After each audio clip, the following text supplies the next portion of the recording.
Assalamualaikum warahmatullahi wabarakatuh. Saya Cikgu Aina, cikgu yang akan mengajar kamu RBT untuk tingkatan 2 efektif. Okay, mungkin ramai dah kenal saya sebab tahun lepas saya yang ajar kamu RBT untuk tingkatan 1. Jadi tahun ni kita berjumpa lagi untuk tingkatan 2 efektif. Okey, macam biasa untuk RBT kita gunakan buku teks RBT tingkatan 2. Dah tukar ya, bukan tingkatan 1 lagi, tingkatan 2.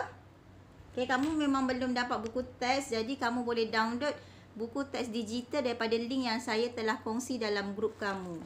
Okey, dan juga buku nota dan latihan, buku pink ini ya. Buku ni kalau belum beli jangan risau, kamu boleh salin nota yang saya bagi dalam kertas kosong. Dah beli buku ni, sila tampal nota-nota yang kamu tulis dalam buku pink ini. Okey, sebelum mulakan PDPR kita hari ini, cikgu akan terangkan bab-bab yang kamu akan pelajari di dalam tingkatan 2 untuk tahun 2021. Okey, kita ada 2 bab utama, iaitu bab pertama ialah pengenalpastian masalah dan bab kedua ialah aplikasi teknologi. Okey, nampak macam 2 bab saja, tapi bab 2 ni kita ada 6 sub-bab yang penting. Okey. Okey, untuk bab pertama, pengenalpastian masalah, masa yang diperuntukkan ialah 3 minggu. Apa yang kamu akan pelajari ialah mengenalpasti masalah, analisis fungsi dan juga percanggahan fizikal. Okey, untuk bab 2.1, tajuk dia ialah teknologi pembuatan. Okey, dalam tajuk ni kita ada buat 2 amali, iaitu membina model 3D menggunakan kaedah acuan dan juga membina model 3D menggunakan pen 3D. Ini secara individu. Dua-dua secara individu. Okey, untuk bab 2.2 ialah reka bentuk mekanikal. Masa yang diperuntukkan ialah 4 minggu. Okey, apa yang kamu akan pelajari ialah melakar gadget mekanikal yang dipilih, melakar gadget mekanikal yang akan dibina dan membina gadget mekanikal. Ini satu projek amali secara berkumpulan. Okey. Untuk bab 2.3 ialah reka bentuk elektrik. Okey, ini pun ada amali. Okey, untuk bab 2.4 reka bentuk elektronik. Okey, untuk bab 2.5 reka bentuk aquaponik. Ini pun ada amali. Okey, untuk bab 2.6 ialah reka bentuk makanan. Ini pun ada amali. Okey, untuk hari ini kita masuk dulu bab 1. Tajuk bab 1 ialah penyelesaian masalah secara inventif. Okey, objektif untuk hari ini kita ada 3 objektif, iaitu pertama, murid perlu mengetahui apa maksud masalah bukan inventif serta contoh-contoh masalah bukan inventif. Okey, objektif kedua, murid perlu mengetahui apa maksud masalah inventif dan contoh-contoh masalah inventif. Dan yang ketiga, murid perlu menyenaraikan 5 langkah penyelesaian masalah bukan inventif.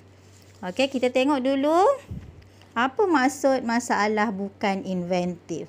Okey, maksud masalah inventif kamu boleh baca dari nota yang saya bagi ni, iaitu masalah yang dapat diselesaikan tanpa mempunyai kesan sampingan apabila usaha penambahbaikan berlaku. Okay, apa keyword dia? Keyword dia ialah tanpa mempunyai kesan sampingan. Okay, bila masalah dah diselesaikan, jadi tak ada lagi kesan sampingan. Tak ada apa-apa berlaku. Contohnya, pisau tumpul. Kita buat apa? Kita asah. Okey, lepas asah ada tak lagi masalah yang timbul? Kalau tak ada, itu maksudnya ialah masalah bukan inventif. Okey, untuk jenis masalah yang kedua ialah masalah inventif. Apa maksud dia? Kamu boleh baca kat sini. Masalah yang mempunyai kesan sampingan apabila usaha penambahbaikan berlaku.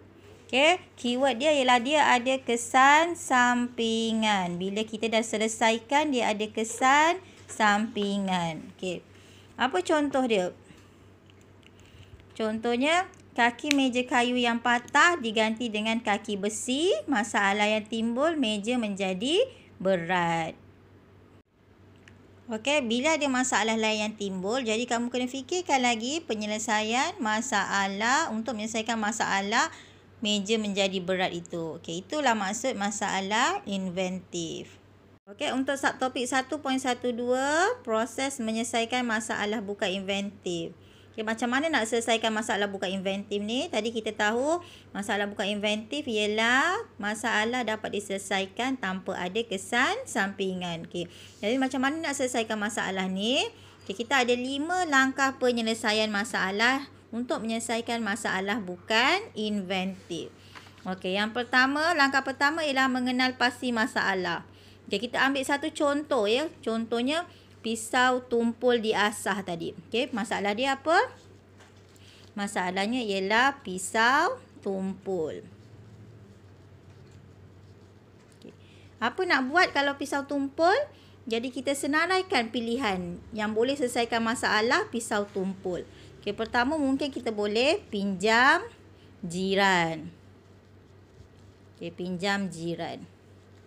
Okey, yang kedua mungkin kita boleh buang pisau, beli baru. Buang dan beli baru.